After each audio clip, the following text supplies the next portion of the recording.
সাত সকালে ময়নাগুড়ি বাজারে বিধ্বংসী অগ্নিকাণ্ডের ঘটনায় ব্যাপক চাঞ্চল্য, প্রায় 10টি দোকান পুড়ে ছাই। ময়নাগুড়ি পুরাতন বাজারে এই ভয়াবহ অগ্নিকাণ্ডের ঘটনাটি ঘটেছে।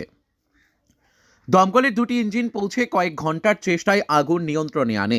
বিদ্যুতের শর্ট সার্কিট থেকেই আগুন লাগতে পারে বলে প্রাথমিক ধারণা। প্রাথমিকভাবে জানা যায় কমপক্ষে 10টি দোকান পুড়ে ছাই।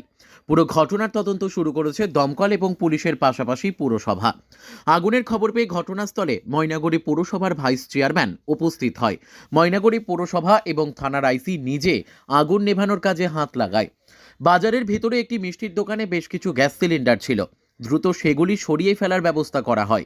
ভাইস চেয়ারম্যান ঝুলন গোস্বামী বলেন, পুরসভার পক্ষ থেকে বারবার ব্যবসায়ীদের বলা হয়েছে বাজারে ঢোকার রাস্তা বাধামুক্ত রাখতে, কিন্তু সে কথা শোনেননি ব্যবসায়ীরা। দোকানের সামগ্রী বাজারে ঢোকার রাস্তায় রেখে দেন তারা। যদিও এদিন দমকল খুব ভালো কাজ করেছে। ভোররাতে আগুন লাগে, 10টি দোকান পুড়ে গিয়েছে।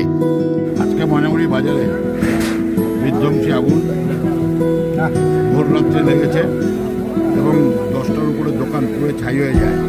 সম্ভবত শর্ট সার্কিট থেকে এই আগুন লেগেছে এবং বাজারে যেখানে আগুন লেগেছে তার মাঝখানে একটা মিষ্টির দোকান ছিল, যেখান থেকে পুরি টুরি সব বিক্রি হয়। 10টা সিলিন্ডার ছিল।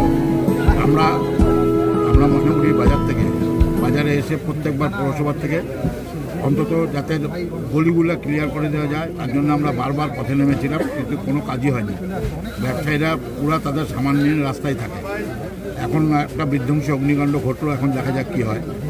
আমরা পরবর্তীতে প্রশাসনিক এখন সিচুয়েশন পুরো কন্ট্রোলে আছে। পুলিশ প্রশাসন এবং দমকল অসাধারণ কাজ করেছে এবং বাজারের ভিতরে যেসব ছেলেরা থাকে তাদের ভূমিকাও খুব ভালো।